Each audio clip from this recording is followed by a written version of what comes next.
साथीहरु हेलो साथीहरु म चाहिँ आज मेरो छोरीको लागि यो अदुवाले खोकीको औषधि बनाउँदैछु है यहाँ के काम छ हामी हेर्छु ल आज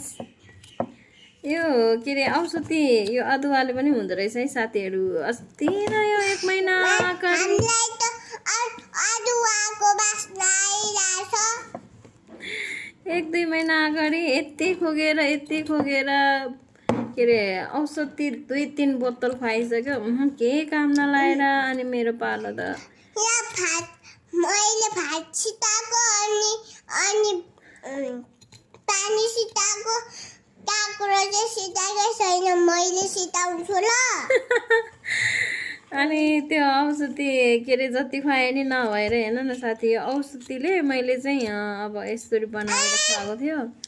ठक्कै हरायो भने यस्तो त्यो अदुवा ल्यायो अदुवा यति जति मजाले यसरी पुर्यो है अनि पुरेर अनि मजाले अलिकति त्यो यसको रस निकाल्नुपर्छ अनि त्यसमा चाहिँ के रे मैले चाहिँ महालिकति अनि अलिकति के रे काकति निजारेर थोरै यति उसलाई त्यो बिर्को छ नि औषधि खुवाउने बिर्को हो त्यो भरि एकचोटि खुवाइदिनुपर्छ दिनमा 2 पटक खुवाउनु बिहान र बेलुका स्वाइट हुने रहेछ मलाई चाहिँ यसले काम लाग्यो साथीहरु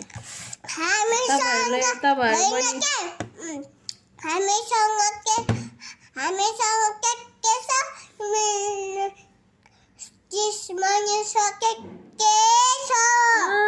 तपाईहरु पनि आउनुस् ल हामीसँग अनि मिलेर खाने अनि एकदम राम्रो हुँदो रहेछ तपाईहरु पनि यस्तो गरेर खुवाउनु है म चाहिँ यसरी बनाउँछु तपाईहरुलाई देखाउँ हेलो गाइस मैले आछि आयो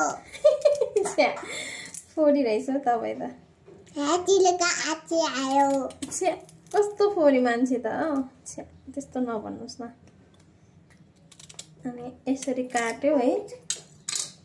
अनि यसले मजाले यसरी काट्यो आँखामा लाग्छ है उता जानुस्